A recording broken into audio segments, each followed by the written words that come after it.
Channel are के studies में आपका बहुत बहुत स्वागत है। आज का हमारा टॉपिक रहेगा कॉम्प्लीमेंट ऑफ सेट्स। कुछ प्रॉपर्टीज के बारे में पढ़ लेंगे, लेकिन सबसे पहले हम जानते हैं कि कॉम्प्लीमेंट ऑफ सेट क्या होता है। देखिए, अगर हमारे पास एक सेट हो, कोई भी हम सेट ले लें, मान लो कि हमने वो सेट कौन सा लिया, वो सेट हम ए लेते हैं। मानते हैं कि ये ए जो सेट है 1 2 3 4 एलिमेंट्स हैं इसमें।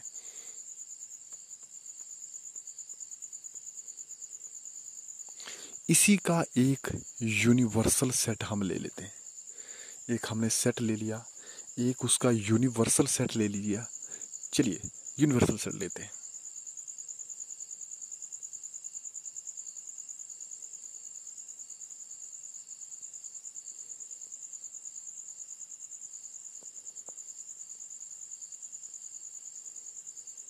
क्या होता है यूनिवर्सल सेट?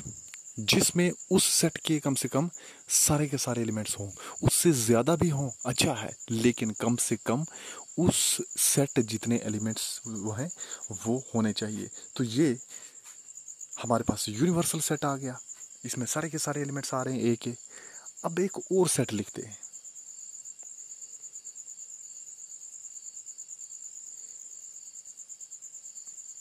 वो सेट हमने बी ले लिया।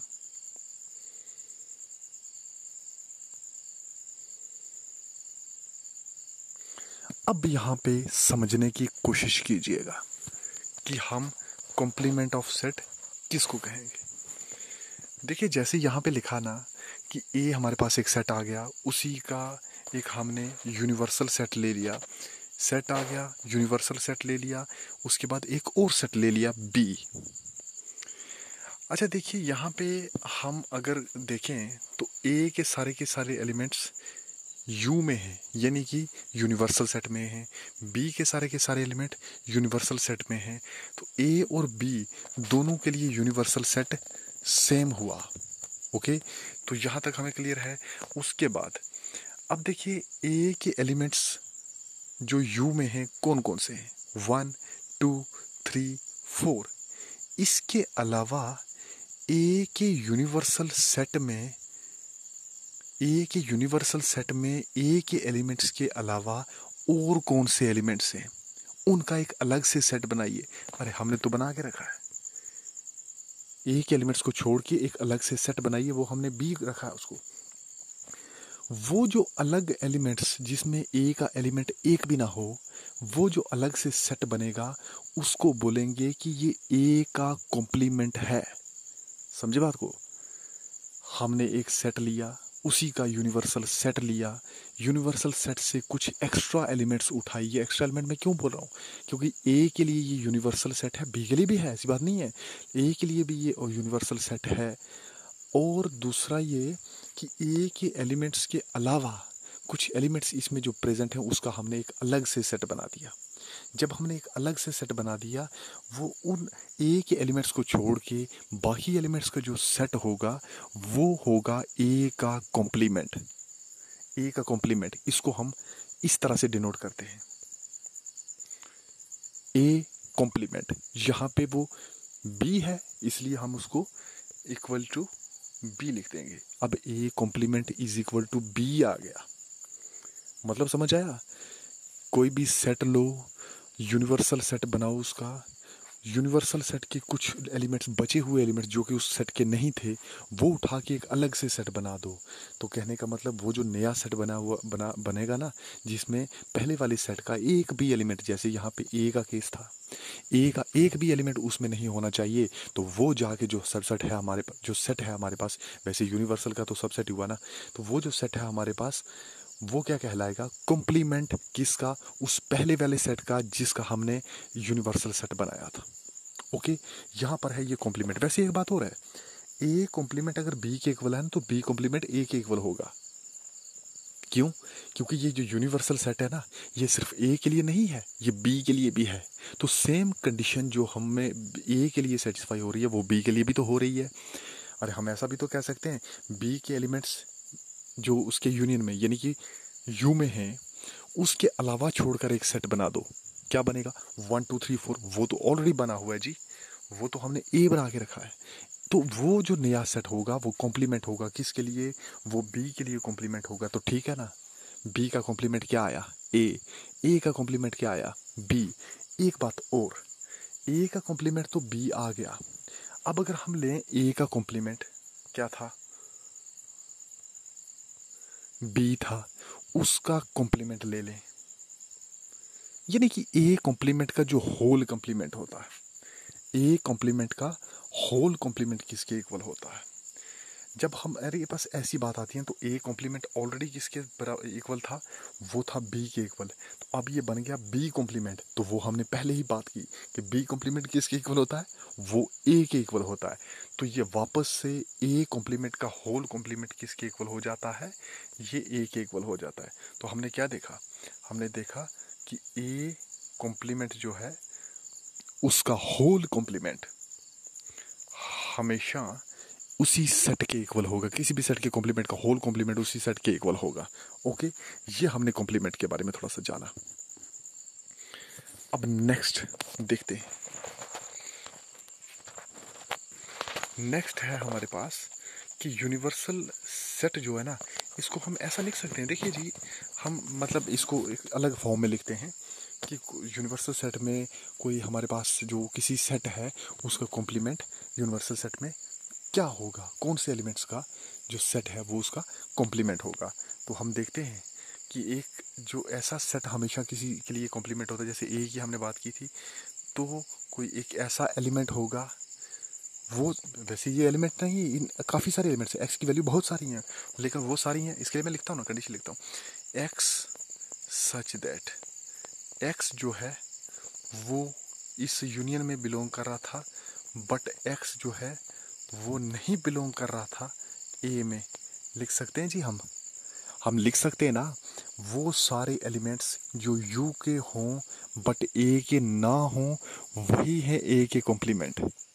सिमिलर केस बी के साथ, अगर बी के हों ए के ना हों, तो जो अगर वो जो एलिमेंट्स बी के ना हों बट दूसरे किसी सेट के हों, दूसरा किसी सेट को यहाँ हमने ए मान लिया था और इसलिए बी कॉम्प्लीमेंट किसके, ए के इक्वल होगा। तो यहाँ हमने लिखा वो सारे एलिमेंट्स जो यू के हों बट ए के ना हों उनको हम अलग से सेट बनाएंगे, तो वो सेट कहलाएगा ए का कॉम्प्लीमेंट, ए का कॉम्प्लीमेंट होगा। बिल्कुल, तो चलिए आगे चलते हैं। यहाँ पे एक नोट है, पढ़ लेते हैं। अगर ए सबसेट है ना यूनिवर्सल सेट यू का, तो उसका कॉम्प्लीमेंट जो है वो भी सबसेट होगा यू का। अरे वही तो हमने बात की थी, ए जो है वो सबसेट था यू का, ए यूनिवर्सल सेट का सबसेट होता है ना, बिल्कुल। और जो ए का कॉम्प्लीमेंट आया था यानी कि बी जो हमने लिया था, क्या वो यू का सबसेट था? अरे बिल्कुल था, वही तो हमने बात की थी कि बी जो है वो भी सबसेट है, ए भी सबसेट है। ए कंडीशन सेटिस्फाई कर रहा है तो बी भी कर रहा है, ए का कॉम्प्लीमेंट बी है तो बी का कॉम्प्लीमेंट ए है। तो बस ये यहाँ पे हमने पढ़ भी लिया, ये नोट जो है इसमें यही लिखा है। क्यों, अब अच्छा ये हम इसको एग्जाम्पल को पढ़ना चाहेंगे। लिखा है कि ए कॉम्प्लीमेंट अगर 2 4 6 8 10 है, ए कॉम्प्लीमेंट का होल कॉम्प्लीमेंट किसके इक्वल होता है, वो होता है वो सारे एलिमेंट्स जो यू के हों लेकिन ए कॉम्प्लीमेंट के ना हों, ए कॉम्प्लीमेंट के ना हों लेकिन यू के हों। अरे देखिए ये कौन से एलिमेंट हैं, ए कॉम्प्लीमेंट के नहीं हैं, यू के हैं, यू के हैं, ए के कॉम्प्लीमेंट के नहीं हैं। यानी कि ए के एलिमेंट्स को छोड़कर जो अलग से एलिमेंट्स बने हुए उनका सेट नहीं है। तो कौन हुआ, ये ए का ही सेट तो हुआ, ये ए के सेट की बात हो रही है ना, तो ये सेट ए की बात हो रही है क्योंकि कॉम्प्लीमेंट वाले एलिमेंट्स नहीं है, ये यू के एलिमेंट्स हैं, ये ए यू में होता है इसलिए ये ए ही तो आएगा, ये ए ही तो बनेगा ना। उसके कॉम्प्लीमेंट वाले नहीं हैं, ए के कॉम्प्लीमेंट वाले नहीं हैं, यूनिवर्सल सेट के हैं, तो कौन से होंगे, यूनिवर्सल सेट के अंदर ए तो पूरे का पूरा है क्योंकि ए के कॉम्प्लीमेंट के एलिमेंट्स नहीं। देखो यूनिवर्सल सेट, अरे यहाँ पे करते हैं ना इसको, हमारे पास अगर यूनिवर्सल सेट है, देखिए यहाँ पे हम करते हैं,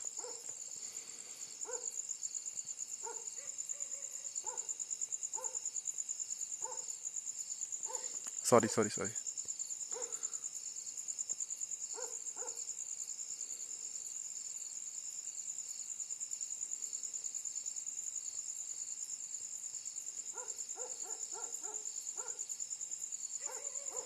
ओके 1 2 3 4 5 ये एक यूनिवर्सल सेट हमने बना लिया। एक सेट ले लेते हैं,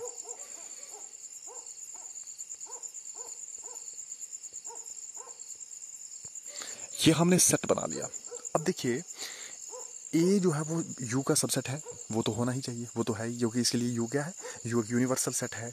अब इस ए का कॉम्प्लीमेंट क्या होगा, ए का कॉम्प्लीमेंट क्या होगा, ए का कॉम्प्लीमेंट है जो यूनिवर्सल सेट में ऐसे एलिमेंट्स जो ए के ना हो, वो तो 4 5 है जी।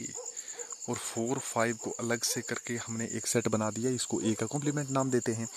अब हम अगर कहें कि वो सारे एलिमेंट्स का सेट, वो सारे एलिमेंट्स का सेट जो यू के हों बट ए के कॉम्प्लीमेंट के ना हों, ए के कॉम्प्लीमेंट के ना हो मतलब ना वो 4 हो ना वो 5 हो, तो ना वो 4 हो ना वो 5 हो तो कौन हो, वो हो ए 1 2 3, मतलब ए 1 2 3 एलिमेंट्स किस में है, वो ए ही बनाता है। इसलिए वो सारे एलिमेंट्स जो ए यू के तो हों लेकिन ए कॉम्प्लीमेंट के ना हों, वो ए के एलिमेंट्स होंगे, ठीक है। वो ए के इक्वल होगा set of all elements which belongs to the universal set of A but not does not belongs to the complement of A is always equal to the set A itself. Okay, ये हमने जाना। अब next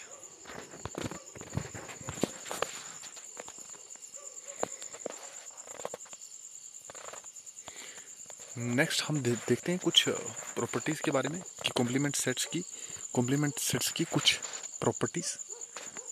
complement law क्या होता है, ए union A complement, अरे यही तो हम बात करने वाले थे। A union A complement, A union A complement का मतलब क्या होता है, आइए समझते हैं इसको। ए यूनिवर्सल सेट में होगा, ए कॉम्प्लीमेंट वो भी यूनिवर्सल सेट में जरूर होगा। ए भी है, ए कॉम्प्लीमेंट भी है, उसके अलावा बताओ क्या है, कुछ नहीं है। ये उस यूनिवर्सल किसी भी सेट के यूनिवर्सल सेट में या तो वो सेट या नहीं, वो सेट भी है, उसका कॉम्प्लीमेंट भी है, उसके अलावा उसमें कुछ नहीं है। क्योंकि हमने देखा ना, ए था यूनिवर्सल सेट में था, ए सारे का सारा उसका सबसेट था, ठीक है जी। ए का कॉम्प्लीमेंट था, ए का कॉम्प्लीमेंट भी उस यू का सबसेट था, ए भी था, ए का कॉम्प्लीमेंट भी उसका सबसेट था। तो वो यू क्या था, दोनों को मिला के ही तो बना था। यानी कि ए यूनियन ए कॉम्प्लीमेंट हमेशा यू के इक्वल होता ही है, यूनिवर्सल सेट ही होता है। क्योंकि हमने कहा था यूनिवर्सल सेट में कॉम्प्लीमेंट क्या होता है यार, कॉम्प्लीमेंट देखिए, कॉम्प्लीमेंट देखो ना, हमारे पास किसी भी सेट का कॉम्प्लीमेंट मतलब होता है कि जो सेट में एलिमेंट्स नहीं है उसको छोड़ के बाकी सारे। तो बाकी सारे की जब बात आ जाती है ना, तो एक तो सेट आ गया जिसकी हम बात कर रहे हैं, जिसका कॉम्प्लीमेंट ले रहे हैं, एक वो आ गया एलिमेंट्स, और जो बचे हुए हैं वो तो कॉम्प्लीमेंट में आ गए ना सारे, तो बन गया टोटल यूनिवर्सल सेट। बिल्कुल आपने सही देखा, ये यूनियन करके जो है हमारे पास क्या आता है, एक यूनिवर्सल सेट। ओके, तो ये हमने देखा, ये थी प्रॉपर्टी फर्स्ट शायद हमने जो अभी पढ़ी है। हाँ बिल्कुल, ये यूं ही तो बना, यूं ही तो बना।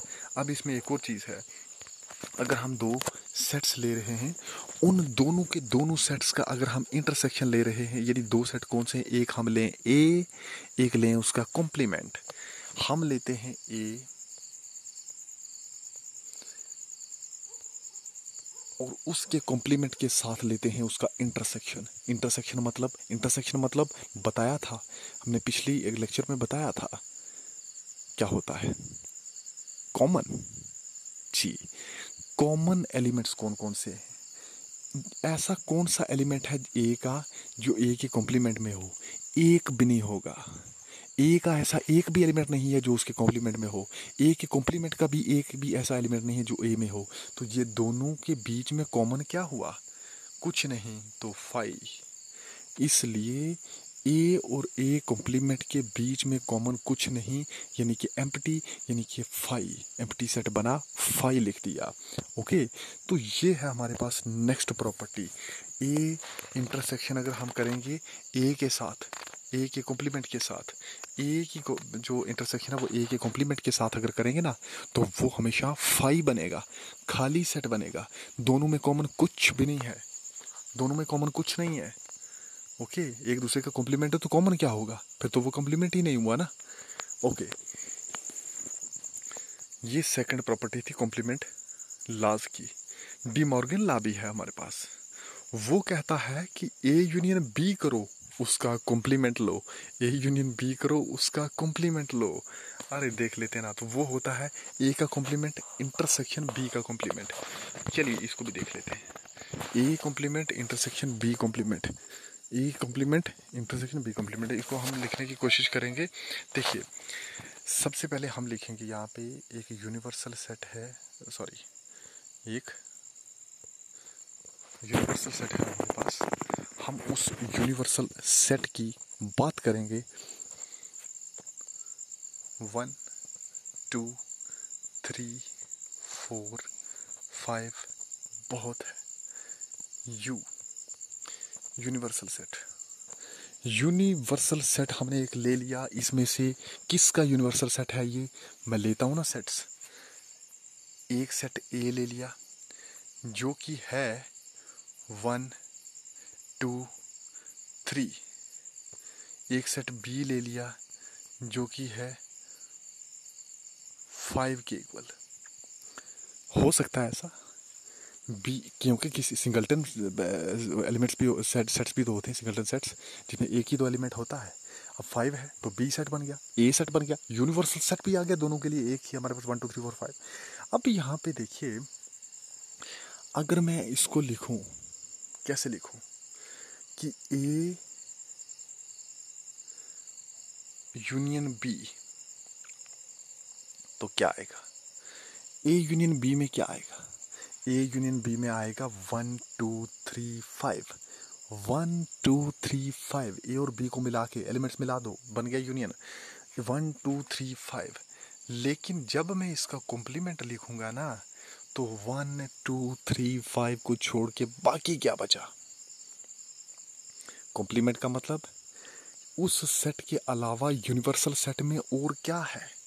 उस सेट मतलब A union B, A union B मतलब 1 2 3 5। तो इसको छोड़ के बाकी क्या बचा यूनिवर्सल सेट में, 4 बचा। तो ये ए यूनियन बी, इसका होल कॉम्प्लीमेंट जो है वो किसके इक्वल होगा, वो एक सेट के इक्वल होगा जो कि 4 है। ओके, 4 का अलग से एक सेट बनाया और कहा कि ये है कॉम्प्लीमेंट ए यूनियन बी का, ए यूनियन बी का कॉम्प्लीमेंट। ओके ओके, अब हम क्या करते हैं, ए यूनियन बी के कॉम्प्लीमेंट के बाद हमने करना है, ये होता है A complement intersection B complement. तो देखते हैं ना, ए कॉम्प्लीमेंट मतलब ए को छोड़ के बाकी सारा, वो क्या होगा, वो होगा ए कॉम्प्लीमेंट का मतलब हो गया 5। ओके, ए कॉम्प्लीमेंट का मतलब क्या होता है 5, और 4 भी तो होगा, क्योंकि यूनिवर्सल सेट के साथ हम कॉम्प्लीमेंट लेते हैं ना, हम यूनिवर्सल सेट के साथ हमेशा कॉम्प्लीमेंट लेते हैं। जब यूनिवर्सल सेट के साथ हम कॉम्प्लीमेंट लेते हैं तो हम क्या लिखते हैं, ए का कॉम्प्लीमेंट किसके इक्वल होगा, ए का कॉम्प्लीमेंट ए को छोड़ के बाकी सब होगा। बाकी सब क्या, 1 2 3 को छोड़कर 4 5 तो होगा, वो हो गया 4 5। ए कॉम्प्लीमेंट किसके इक्वल हो गया 4 5 intersection B complement. B complement क्या हो गया, बी कॉम्प्लीमेंट यानी कि 5 को छोड़ के बाकी सारा, 5 को छोड़ के बाकी सारा है क्या, 5 को छोड़कर बाकी सारा है 1 2 3 4, क्योंकि हम यूनिवर्सल सेट की बात करते हैं। तो 5 को छोड़कर बाकी है 1 2 3 4। पहले वाले में ए कॉम्प्लीमेंट में क्या था, उसमें 4 5 था, इसमें क्या आया, इसमें 1 2 3 4 आया। 1 2 3 4 और 4 5 में कॉमन क्या है, 4 ही कॉमन आ रहा है। इसलिए 4 से एक अलग सेट बनेगा, जिस सेट को हमने कहा A complement intersection B complement. तो यही था ना, 4 पहले केस में भी तो 4 आया जब हमने ए यूनियन बी करके होल कॉम्प्लीमेंट किया, मतलब De Morgan law satisfied. De Morgan law क्या कहता है उसमें कि ए यूनियन बी का whole complement is equal to A complement intersection B complement. आगे चलिए नेक्स्ट पढ़ते हैं। नेक्स्ट है similarly A intersection B complement, same ही तो है, A intersection B complement. A intersection B complement, A क्या था, मान लो कुछ हम ले लेते हैं इसको 1 2 3 4 5 6, ये हमारे पास यूनिवर्सल सेट मान लो। किसका यूनिवर्सल सेट है, कुछ सेट्स ले लेते हैं जी।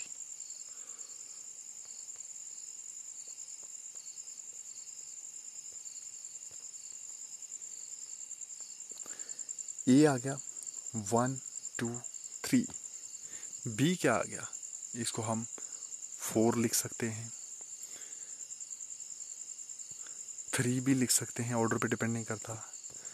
अब 6 भी लिख सकते हैं। कुछ इस तरीके का हमने इसको बी को लिख दिया, ए भी आ गया, बी भी आ गया। अब ए इंटरसेक्शन बी करते हैं, क्या निकलता है, ए इंटरसेक्शन जब बी करेंगे तो हमारे पास आएगा, ए इंटरसेक्शन बी करेंगे क्या आएगा, ए और बी में कॉमन क्या है, इंटरसेक्शन का मतलब कॉमन, तो ए और बी में कॉमन क्या, उसमें तो 3 कॉमन है जी, इसलिए 3 आएगा। लेकिन जब हम उसका कॉम्प्लीमेंट कर देंगे तो वो 3 क्या हो, वो उसका मतलब क्या हो गया, 3 को छोड़कर यूनिवर्सल सेट में क्या क्या है, 3 को छोड़कर यूनिवर्सल सेट में क्या क्या है, वो आएगा। देखिए 1 भी आएगा, 2 भी आएगा, 3 नहीं आएगा, 4 भी आएगा, 5 भी और 6 भी आएगा, 3 के अलावा सब कुछ आएगा। ये ध्यान रखिएगा, ये 3 के अलावा सब कुछ आएगा। अब हम इसको लिखेंगे कैसे, ए कॉम्प्लीमेंट मतलब 1 2 3 को छोड़ के बाकी सारा, वो तो 4 5 6 है। चलिए यूनियन, ठीक है, बी कॉम्प्लीमेंट मतलब ये ए कॉम्प्लीमेंट में होगा। सिमिलरली बी कॉम्प्लीमेंट में क्या होगा, 4 5 6 तो आ गया, बी कॉम्प्लीमेंट में होगा 4 3 6 को छोड़कर, उसमें आ गया 1 2 4 5 6, अब इस यूनियन में आ गया। तो यही सेट तो था हमारे पास, 1 2 4 5 6, 3 को छोड़ के सारा, यही तो कहा था पीछे हमने, 3 को छोड़ के बाकी सारा आएगा। तो ये था हमारे पास डी मॉर्गन का second law. Okay, De Morgan. अब लॉ ऑफ डबल कॉम्प्लीमेशन मतलब ए कॉम्प्लीमेंट का whole complement is equal to A, ये तो हमने पहले ही बात कर दी। अब law of empty and universal set, ये क्या होता है, फाई कॉम्प्लीमेंट मतलब यूनिवर्सल सेट में क्या है, यूनिवर्सल सेट में सारे एलिमेंट्स हैं किसी सेट के। अब एम्प्टी सेट का कॉम्प्लीमेंट क्या होगा, एम्प्टी सेट का कॉम्प्लीमेंट जो होगा, यूनिवर्सल सेट में तो सारे एलिमेंट्स हैं, यूनिवर्सल सेट का कॉम्प्लीमेंट क्या होता है, यूनिवर्सल सेट का कॉम्प्लीमेंट होता है एम्प्टी सेट, क्योंकि जिसमें एलिमेंट्स हैं उसको छोड़कर क्या होगा, जिसमें एलिमेंट्स नहीं है वो तो फी होगा, फाई होगा। फाई का कॉम्प्लीमेंट मतलब यूनियन, सॉरी इसको यूनियन नहीं बोलेंगे, यूनिवर्सल सेट का कॉम्प्लीमेंट मतलब फाई यानी कि एम्प्टी सेट। ये एक दूसरे के अपोजिट होते हैं ना, तो कॉम्प्लीमेंट में अपोजिट की तो बात करते हैं हम, जो उसमें नहीं होता। यूनिवर्सल सेट में जो है वो एम्प्टी सेट में नहीं है, एम्प्टी सेट में कुछ नहीं है, यूनिवर्सल सेट में है। तो यूनिवर्सल सेट का जो कॉम्प्लीमेंट है वो होता है फाई का कॉम्प्लीमेंट जो होता है वो होता है यूनिवर्सल सेट। तो ये हमने आज कुछ प्रॉपर्टीज के बारे में जाना, कॉम्प्लीमेंट क्या होता है वो जाना। नेक्स्ट लेक्चर में हम इससे भी नेक्स्ट कोई अच्छा सा टॉपिक हम देखेंगे तो हम उसके बारे में डिस्कस करेंगे। अभी हमने कॉम्प्लीमेंट के बारे में पढ़ा, इस कॉम्प्लीमेंट के टॉपिक में कहीं भी आपको कोई प्रॉब्लम आती है ना, तो आप ज़रूर कमेंट करके बताइएगा ताकि हम उसको डिस्कस करें, हम उस प्रॉब्लम को सॉल्व करने की कोशिश करें। अगर कहीं से भी क्लियर नहीं होता तो प्लीज़ बताया करें आप। Thanks for watching my lecture, good bye.